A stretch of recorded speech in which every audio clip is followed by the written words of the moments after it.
Hi friends, IPL mega వేలానికి ముందు ప్రతి కొనుగోలుదారు గరిష్టంగా 6 ఆటగాళ్లను ఉంచుకోవచ్చు.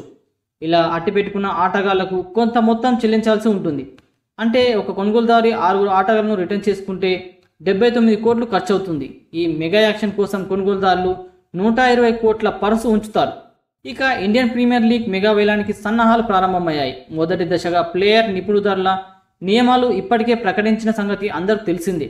అలాగే అక్టోబర్ 31 లోగా అన్ని కొనుగోలుదారులు రిటర్న్ చేసుకునే ఆటగాళ్ల జాబితాను సమర్పించాలని బీసీసీఐ పేర్కొంది. ఇక రిటర్న్ చేసిన ఆటగాళ్ల జాబితాను సమర్పించిన తర్వాత మెగా వేలానికి పేరు నమోదు చేసే ప్రక్రియ జరుగుతుంది. అలాగే నవంబర్ నెలాఖరులోగా ఐపీఎల్ మెగా వేలం నిర్వహించాలని బీసీసీఐ ప్లాన్ చేసింది. అందుకు తగ్గట్టుగానే ఈసారి సౌదీ అరేబియాలో మెగా వేలం జరగనుందని సమాచారం. అయితే ఐపీఎల్ 2023 వేలం ప్రక్రియ దుబాయ్లో జరిగిన సంగతి అందరికీ తెలిసిందే. అయితే ఈసారి ఐపీఎల్ మెగా వేలాన్ని నిర్వహించేందుకు సౌదీ అరేబియా ఆసక్తిగా ఉంది. అందుకే ఈసారి మెగా యాక్షన్ జరిగే అవకాశం ఉంది. మెగా వేలం ప్రక్రియకు తగిన వేదిక లేదా హోటల్ను కనుగొనడం బీసీసీఐకి అతిపెద్ద సవాల్గా మారింది. ఎందుకంటే కొనుగోలుదారులు యజమానులకు ధర ముఖ్యమైన అంశం కాకూడదు. ముఖ్యంగా సౌదీ అరేబియాలో ఖర్చులు దుబాయ్ కంటే ఎక్కువగా ఉన్నాయని చెబుతున్నారు.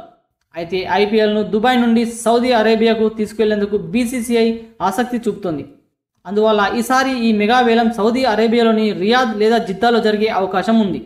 దీని ప్రకారం నవంబర్ చివరిలో అరబ్ దేశాల్లో 10 కొనుగోలుదారుల మధ్య బిడ్డింగ్ వార్ జరిగే అవకాశం ఉంది. ఫ్రెండ్స్, ఈ విషయంపై మీ అభిప్రాయం ఏంటో కామెంట్ బాక్స్లో కామెంట్ చేయండి. అలానే వీడియోని లైక్ చేసి ఇలాంటి మరిన్ని వీడియోల కోసం ఇప్పుడే మన ఛానల్ని సబ్స్క్రైబ్ చేసుకోండి. Thank you friends.